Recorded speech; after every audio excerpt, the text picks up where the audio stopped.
Good evening. I'm Ned Coe. Anybody else? On behalf of the Modoc County Supervisors, Supervisor Kathy Rhodes, Jerry Byrne, Shane Starr, Casey Cockrell, and myself, Mike, we would like to give you a huge thank you for your tireless work and leadership for the county, work behind the scenes that a true leader does, and you showed everybody. You're a guiding star to many of us in this room. Thank you for everything you've done for Modoc County, the Climate Project, agriculture as a whole, especially in the western states. Thank you.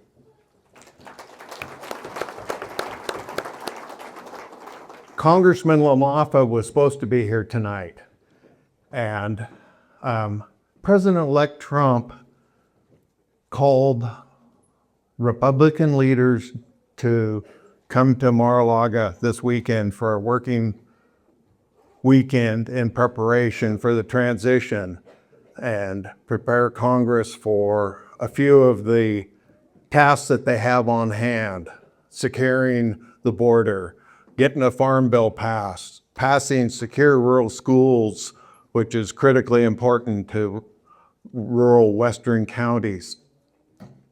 And so I'm playing second fiddle, long ways down in the orchestra pit from Congressman LaMaffa. But a couple days ago, he did a floor speech honoring Mike. And I cut a whole bunch of it out, Mike, because otherwise we'd have had to order in breakfast probably for it. But here are some portions of it from Congressman LaMaffa's speech. Mr. Speaker, I rise this morning to honor a constituent for decades of selfless advocacy on behalf of his family, his community, and his fellow farmers and ranchers. Throughout a life of tireless work on his family's legacy cattle ranch with origins reaching back to the founding decades of California and Oregon, Mike Byrne has gone above and beyond at home in the Klamath Basin, around the country, to support his community and enhance the legacy created by his family. Mike's demonstration of leading by example on the ranch has garnered many treasured long-term employees, individuals he has supported and who have supported him for decades.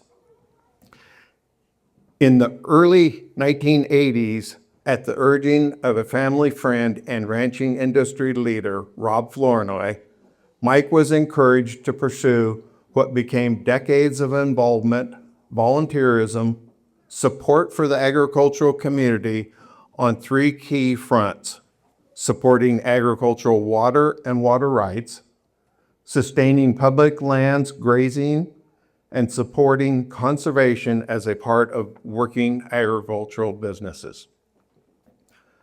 Mike was very involved in the fallout from the 2001 Klamath water shutoff. That event set off a frenzy of activity in the community, and Mike participated meaningfully and wholeheartedly, taking dozens of trips to Washington, D.C., where he was on a first-name basis with multiple cabinet secretaries. Influenced countless staffers of all political stripes with his unique, disarming sense of humor. That sense of humor comes in again.